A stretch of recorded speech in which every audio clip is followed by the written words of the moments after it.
Hello, and welcome back to the channel. This is Supercoach Challenges, and today we're going through the round 9 review for the 400k Supercoach Challenge team. And this week sees us kind of get a little bit of a average score compared to some of the previous weeks, but still seems to be in the right direction, I guess.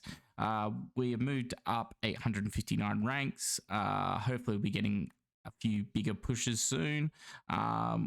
And getting closer to that 100k mark, which we're hoping to break at least. I'd like to get to top 50k, but I think it is a long way off. So maybe like the top 80k would be more of a pursuit. But for now, we'll stick at top 50 because we are only halfway through the season and we're starting to build into it. There's only a couple more rounds to the buys where we know that we're obviously going to be able to start getting in some more players with the rules in this challenge, which will be good. And we've only got to get through two more rounds and we'll be there, and we'll be really in our own personal upgrade season for this team. And man, there was a absolute slaughter for a lot of teams this week who were looking for some cheap options in their midfield. I think three off the top of my head being Brayshaw, Mills, and Steele were all traps for different reasons. I think Brayshaw, I think the 80 was a little bit underwhelming, 80 or so. Steele, he was actually scoring quite well, and then they pulled him off with they had ice on his knee, but it turns out that he was actually all right. They were just kind of resting him because the game was kind of done. And then Mills, who did his calf after his first disposal, which was really rough for the people who brought him in, and he lost a lot of money, so that wouldn't help them either, but I guess that's just more people we can try and catch up to here. And in saying that, before I go any further, please give us a like or subscribe. As we say, it's really helpful for the viewers, creators, if we get those likes and subscribe, because it means that, you know, we're doing something that you guys value, and that's what we are here for. So going into the review, I guess we'll just quickly go through everything. I'm trying to speed these up. I do tend to ramble on. So looking at the defenders, it was probably back to average, really. This was actually different. So Mitchell was not on field. We had Chincotta, who had seemed like the guy to have on field. But in the end, Mitchell had a really good game. And probably if he was a bit more efficient, that 74 was probably a lot higher. Which kind of puts us in a little bit dilemma each week. Do we play Mitchell? Do we play Chincotta? Probably this week, we're probably going to play Mitchell, which is why I had him on field, because they had that West Coast matchup. So even though the Bulls probably not going down there as much, well, it could, because this is probably going to actually be a pretty competitive game. It should be a little bit easier for him, which I think will be more conducive to scoring. So looking at Stewart, this 115 could have been so much bigger. He was on 80 something at the half. Then he just dropped some marks. He just really looked a little bit like maybe the talk of Richmond maybe targeting him due to that bump on Dion Prestia last year kind of affected him. I don't know. That second half, he was really, really off compared to his normal standards. Dacos bounced back, 40 disposal game, 125. Obviously wasn't the most efficient. Day, another 3-quarter effort. Could have been better, but that happens. Clark, I actually watched this Crows game fully. I didn't really think he got much of the ball, but obviously did, and we'll take the 94. We'll keep riding that for a while longer. The same with Hinge. I think Hinge is always good for that 70 to 90 now, and we'll just keep rolling with that. Moving on to the midfield. So with the 115 from Stewart, I went bugger it, we'll just go Bont, and he went 112, so lost out on 6 points, but those things happen. The first dishonourable mention of this week goes to Hopper. Did his calf. At least he's held by a lot of people. We're going to get rid of him this week because, at least with the others, they're still playing. So, yeah, Hopper's out. He's probably going to be out for a month or so, I'd say, with a calf. Seems to be about the average for a calf injury, so goodbye, Hopper. Moving on to Hunter, just an average match. I mean, his money's going back up now, which is kind of what we expected over this period. He looks to be like kind of stabilizing, so we'll probably keep him for a little bit. I think against Port, he could do quite well. I'm not sure they're too defensive on their wings, which is probably good for Hunter. And he'd probably do all right. Horn Francis. So I was saying last week I was quite big on him having kind of a big end of season. The 80, I guess, yes, that isn't the best, but I still feel like he's just putting it together. He's just slowly putting it together, and maybe it's going to be after the bye where he really hits those straps. But an 80 against his old team. I mean, there was probably going to be a lot of pressure there, and that's kind of what he got hit with. Warpool. I've really not paid attention to Warpool that much, but he's got a good matchup. He's still gone up 100k, so you can't be mad with that. And we'll probably stick with him to the buys. I think for now, I mean, Hopper's the one that has to go out. There's not really many rookies. Maybe I should have got Nevitt last week. I got him in other teams. Probably would have been a good downgrade for Daly because he's getting the sub now. Maybe we have to get rid of Davey. I'm not quite sure, but for now, we'll leave it as is. Setterfield, so he's getting more CBAs now. Essendon have a really good run. I might honestly hold Setterfield as long as possible here because that's looking really good. Wangani Miller, the 57. They kind of just got really just beaten down, the Saints. So the 57 is not great, but he's still went up money. His break even has probably increased quite. It's kind of evening out. So we just got to get to probably his buy because I think we'll be flipping based on buys. And Ashcroft, great comeback game, the 97. We love that from him. Great score. He's still got another high break even, but he could hit that 85 pretty easily. And the Lions have, who'd they have? Looking at this. Why am I not seeing the Lions here? Oh, they have Gold Coast, so that should be a really good matchup for them. And then we get to Darcy, who I honestly thought was going to go down a lot more than what he did, but he hit a 151 with his 155 break even. I mean, you can't ask for more than that. He only went down a little bit. Really good score. You'd kind of be mad if you got off him. I guess Geelong might be a little bit of a hard game, but they're not really running a ruck at the moment, so it's probably pretty good for him. And he should score quite well. Break even 120, so we don't worry about him, though. He's just going to keep scoring. He's going to do what he needs to do. The Rat is still making money, and we're going to still keep him. So there's not much more to say there. Nice 77, low break even. Keep that up. Taranto had a down game. Probably hasn't lit the world on fire since we brought him in, but, I mean, you know what? He's a keeper either way. He's probably F1 at the moment, so can't argue too much with that. But the next person, Zeeble, is coming quick for him. So quickly raising that average. Rosie, he's kind of been usurped a little bit by Butters in that midfield. And Butters is playing really well. If you got on him at like 450, you'd be very happy with the output. Really didn't work for the buys for a lot of teams probably because they're probably carrying a lot of GWS and North Melbourne players and Rosie already, but you'd be really happy if you had that. Cheezel, down game. We don't worry about him. He's going to do well. Chandler may actually be more of an issue than Davey to trade out because he's got our money. So maybe we decide to somehow switch this around a little bit and keep Hopper just because he's not going to play and lose money, and we get rid of Chandler instead. That might be the option we go with, and it might be something we have to look at. We can get a midfielder in. I'm just not really sure how we're going to play it out right now because there is a bit of a shortage. We got Baker, I guess he could play on. Don't really want to do that. Maybe Chincotta. But we're in a little bit of a hard spot here, but we'll try and work it out. I think one of the problems with this is we're not downgrading rookies on our bench enough. Probably should have done that throughout the season, but those things happen. I guess that's the thing. We were replacing on-fields without actually bringing players in for those on-fields. So that's something for next year. And Samson Ryan, brilliant game. Hopefully gets another ruck game this week without Nate. I think Nate's probably 1 to 2 away. He might be topping out by then, but that is all right. I mean, the forwards, we've only really got 2 to replace, so that is good. All right, so we'll do the 3-2-1 because I always forget to do it. So round 9, I think it's pretty easy to say that the 3 vote goes to Sam Darcy. Sean Darcy, 151. Can't ask for more than that. The 2 vote can go to Zeeble just because this guy started at what?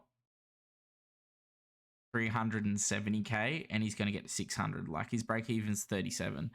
Massive by him. And he's been one of the forward line players we could actually depend on. One of the primos we can depend on for 100 every week. So, I mean, like, let's look at these scores. 102, 123. The 78 low, which is when most teams would have brought him in. But then 92, 106, 111, 100, 179 against St Kilda. Massive. And then a 114. Like, you're very happy with this output from Zeeble. And the 1 vote goes to Ash Croft, who we can kind of carry now a little bit longer. Just because, he just kind of hit that break even when maybe he couldn't have. And if he didn't, like if he got another 40, it would have been so bad for his money. He would have started going down. And I mean, we probably would have held him anyway, but it's good to see that still pushing up. I mean, I'm starting to figure out there are some timelines with this team. Like it's kind of like we need to downgrade where possible. So anyway, without looking at that too much, let's see what we can do. Right, so we've got Chandler. Because Chandler's break even's like 100, and I'm not sure we can back that.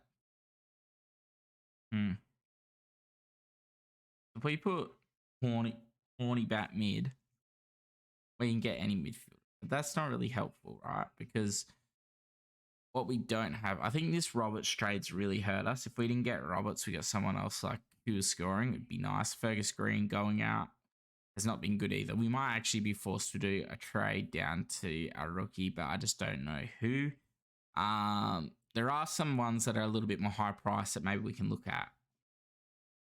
I could have gone Nevitt last week, but anyway. So I don't think we want this. I think we want to go mid forward. Dunks is there. Gordon is actually playing very well. And you know what? Gordon also doesn't... We should have got... Unlucky we didn't get Gordon last week, but you probably didn't see a 156 coming.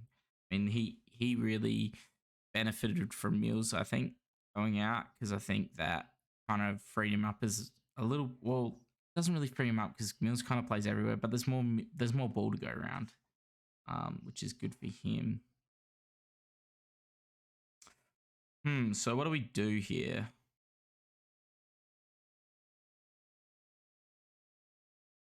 This is an option. Okay, that now covers that midfield off a lot better. All right. Because Mitchell was going to play on field anyway. So we're happy with that. So now we can get the mid we want. And if we look at the teams, I kind of want to look at these break evens. All right. So I'd love to have Bond, but he's gone. Oh, no, we got Bond. Lol. Great pickup by us. Don't mind me. So let's look at here. Right, so Gordon is there, but I just think there's going to be some drop off with Gordon at some point. Like, can he be tagged more now? I don't know. But I'm willing to bet on it. So I like Merritt's run, but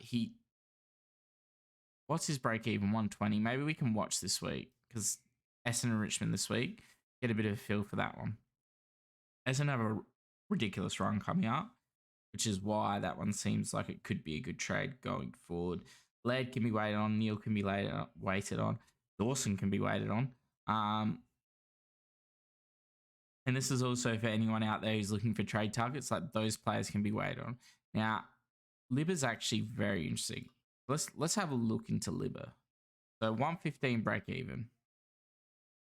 He's gone one. Ooh, these are good scores against Adelaide. He likes playing Adelaide. All right, so he's gone 118, 87, 120, 141, 101, 140, 100, 141. If we go from round 4 onwards, he's going 140, 100, 140, 100, 140. That's pretty funny. And I think he'll go 140 again. And the Dogs don't have too bad a run. So let's have a look. This is probably a big score. I mean, the Crows are actually good. They're not an easy beat anymore. Gold Coast, easy. Geelong, kind of a hard one. Port, I think he can do well because I think they'll put a lot of effort into Bond. Freo, easy. Collingwood, they're a bit restrictive, but I think he can. I think he can get a bit of the ball here. Sydney, if they're injured, probably an easy one. But it is at the SCG, so yeah, that's here nor there. He's at a 196 against Fremantle. Jesus. Essendon easy, GWS easy, Richmond easy. This back end, this 5 here is a great run. If that wasn't Geelong, if that was anyone else, man, Bulldogs players, you would want them in your team. In saying that, he hasn't played quite well against Gold Coast. He's actually been better against Geelong, which is surprising. So, Libby is also 70k more. Walsh potentially gets mid. He's going to get the forward eligibility, which would be helpful. And his scores have actually been quite good. And I think, what's he lost money? He's lost money. It's pretty wild considering he scored all over 100. What's his break even? 125. So that's pretty high. And Collingwood are like quite hard to score against. And then he's got Sydney, Melbourne. Don't really like that run. Probably just before his bye, it gets really good. So 13, 14, 16, 17, even through here. Not bad. I don't mind that. But there's an option. I mean, and then there's Clary. Maybe we should just jump on that Clary train before he goes to 700 again. Although, I still think Willem Drew's going to go to him this week. So maybe we wait on that. Laird, high break even. McRae. Just Bevo's absolutely fucked him. Like, there's no other word for it. Like, he just isn't getting mid-time. I think he got 0 CBAs on the weekend. That is wild for McRae. He's going to get mid-forward status. Just crazy stuff. Neil also has money to come down. So does Dawson. Miller, not going to be back for a while. And Cripps, don't worry about him. So, Goulden or Butters would be the one I want. I'd say Goulden has the better one for our better one. Sorry, the better buy. That's what I would say. But that remains to be seen. There's not as many GWS players in here. Let's actually have a look at our buys quickly. Round 12, we've got 5, 6, 7, 8, 9, 10, 11, 12, 13, 14, 15, 16, 17, 18. So we got 19. So round 12, we can take one. We got round 13. It's not going to be an issue for anyone. This is our bad round, but we can work around that.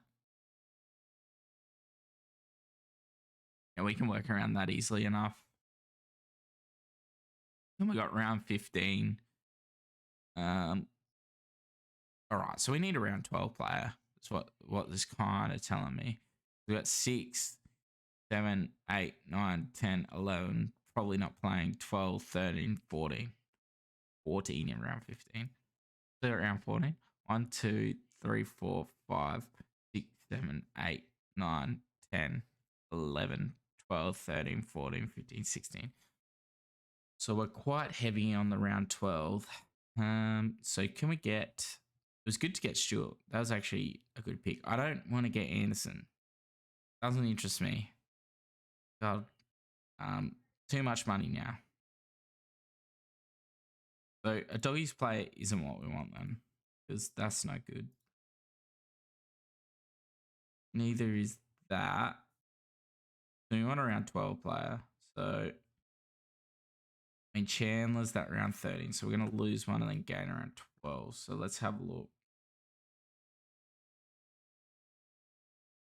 I mean, it isn't as bad, but if we're going to go for a keeper, so round 12, that is the Goulden pick. Ugh, I don't want to go Goulden. He's playing so well though. I just feel like the bad one's coming. That's what I feel like's going to happen. You're going to get tagged, or at the same time, there's not much else. Like, I would have gone Steele, but this feels like the pick that should have been done last week. I mean, Dunkley's there, I guess. Dunkley's more expensive and like probably coming down. 93. Gordon's would be like 0 though. Yeah. He's got. Yeah, look, we're gonna go Gordon. This is the plan for now, right? Gordon is the plan. Now let's have a look at downgrade options for Hopper. Okay.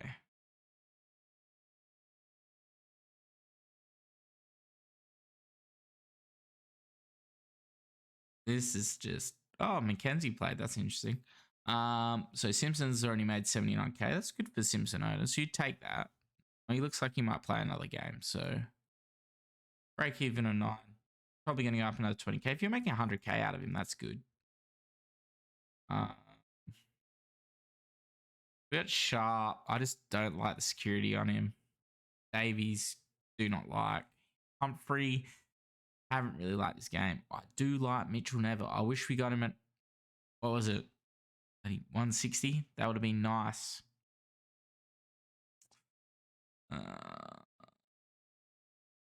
I feel like, though, with his job security, like, you give him one more week and he's like, it's gone. So,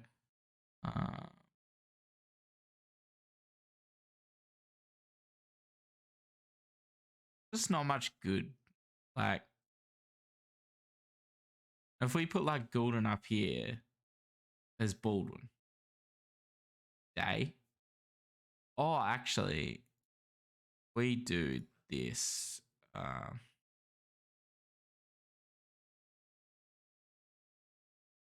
Rossum,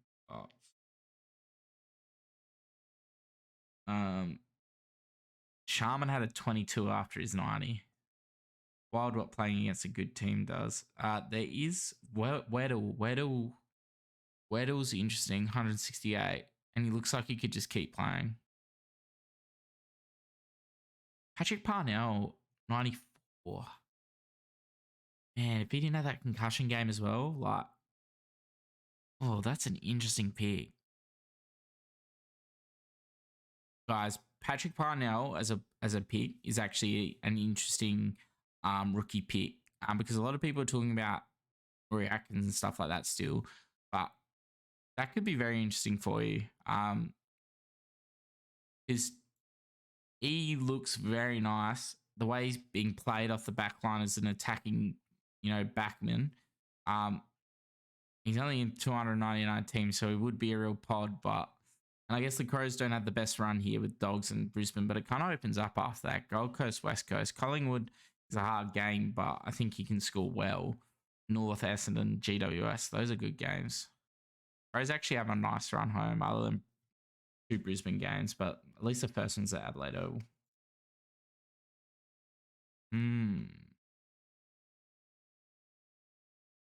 I don't like Weddle as an on-field, though.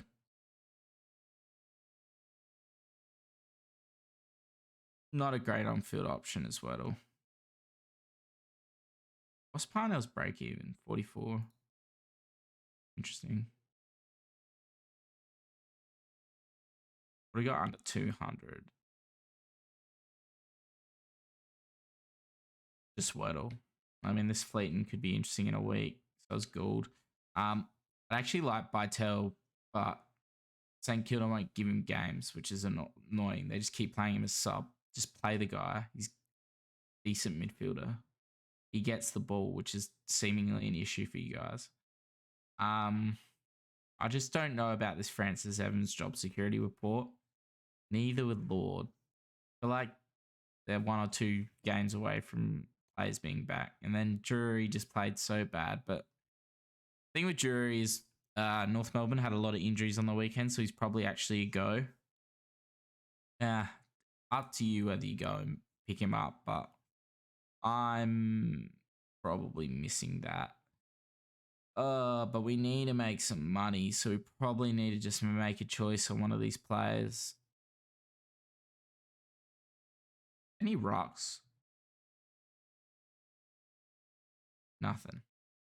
Nothing at all. Lloyd Meek is very interesting.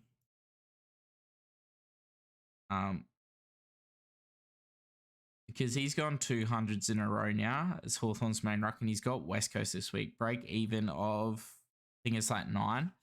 But he's 390k. But I don't know if you need like if you're really running out of money, he could be the Darcy Cameron of last. Like if he keeps his role, he's had what I think he's faced English. Or maybe he didn't face English. No, he didn't face English, but he faced Darcy and Gawn, and he went Gawn Grundy, and he went 100 against both, which bodes very well for his scoring potential. Like they're two of the harder ruck matchups, and could be a scoring option you look at. But anyway, I think, God, I hate playing too many Hawthorn players, but I think we'll go Weddle just for that cash gen. Is there any midfielder? We don't want a dead rookie. Drew would be the cash play.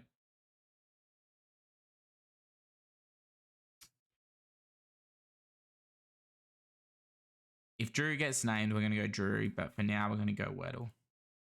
Sorry. This is just, it's so hard to pick rookies this year, honestly. Anyway. So that's what we're looking like. So Chincotta probably can't. Actually, I'll do this. Chincotta can play that. I mean, it's the same result, isn't it? Oh, we can actually loot with Baker and when do West Coast play? Yeah, we can loot. It's great. Do Dogs play first or do Carlton? Dogs do. So we can loot through this. That's good. The Rat can be looped into Madden. Now, there are rumors that Madden could get a game. So that kind of F's our loop up. But and Roberts plays early, so we're kind of hoping Chester doesn't get a game. Otherwise, we're going to be absolutely actually, Constable probably doesn't play, which is absolutely mind-blowing. He is averaging 31 disposals in the VFL in a Gold Coast team that is smashing every team, and Dewey keeps going on about, oh yeah, like he's so close, he's that close, but you still don't play him. You play a guy like Rory Atkins who has had two or three good games at the VFL level, and he's straight in. And he doesn't even seem like he's going to stay there once Weller's in. So what hope does Constable have, honestly? And we're just all holding him, hoping he gets a game. Rant over, but honest to God, it's just so annoying the way that some of these players have been playing. Jack McRae being played like a forward flank is honestly one of the most annoying things ever. Zach Merritt being played as a like defensive midfielder who sits off the pack. Was one of their best ball getters. Instead, you give it to Parrish, who barely can use the ball. He's a great accumulator, but doesn't do much with it. Setterfield, who's just a big body tagger, gets in there now. Like, why aren't you letting Merritt in there? I know he's the captain. They're probably giving him more responsibility to play a defensive game, but come on. He's your best ball winner, and you don't have Parrish now. He's out for 3 weeks, so just put Merritt in there. You got to win the ball to win a game. A lot of teams are playing with this defensive mindset now, and you just lose games. I watched the Crows lose 2 weeks ago against Collingwood by playing this defensive mindset. The Crows are an attacking team, and they decided for the last quarter they just go into their shells and try and save the game instead of win the game, and that's just frustrating to watch. Anyway, sorry for that rant, but it's kind of how it's felt watching these guys sometimes. So VC this week, we're going to go with Gordon because he's got the North matchup. Probably going to get a lot of mid-time. Probably going to get a lot of the ball. And for captain, we can't captain Bont if we VC Gordon. It's quite annoying. So do we just roll the dice on Darcy? I mean, the Toronto matchup's probably not bad either if we're going to have to guess. Collingwood Carlton, I mean, they could send like Matt Kennedy or something to them. Geelong Fremantle's actually, Stewart's not bad there. But it's at Optus. It seems like a harder ground to kind of get those cut-off marks. So maybe we'll go Darcy because I'm not sure about Geelong's ruck. What's his history? I don't think it's very good. Oh, no, 156 last time they played it. Optus, so we'll go with that. We'll see how it goes. Anyway, the trade on Hopper is dependent on him actually not playing though, because I'm not sure that's actually locked in that he won't play yet. So, anyway, I hope you've enjoyed this video. It's been a bit of a rant about positions, less about the team this week, more about the actual trades, because we're really limping towards this round 12. What is it? Round 11. Round 12 is definitely first buy, isn't it? Come on. All right, so we got one more round after this, and then we're into it, which is going to be absolutely awesome. We're just going to make sure we have money. Let's say it's like, what, 200k a player? We probably got 10 players here. How many more do we have to upgrade? 1, 2, 3, 4, 5, 6, 7, 8, 9, 10, 11, 12. Only 12 players. We had the money and the trades, so it's going to be interesting. We'll get one more in next week. Not sure who yet. Maybe Merritt. I think Merritt's probably going to be the one, because I like his run coming forward. And then yeah, it's going to be 4-4-4 all through those buys. Really, we're going to have to work out how we do it around the buys, because the problem's going to be, right, we're going to bring in 4 primos in that first one. That is not going to be conducive to what we need. So maybe it's going to be like trying to bring in a Gold Coast player. Maybe Witts is the ruckman we have to go with. Oh, God. If Toop was playing, it'd be an easy midfielder. But anyway, that's something we'll sort out at the time. Maybe we will just have to take it a bit easy on that first one. I'm not sure. So anyway, I hope you've enjoyed the video. Give us a like. Give us a subscribe. As I said, costs you nothing to do so. Really gives us a boost as creators. And we'll see you in the next video. Cheers.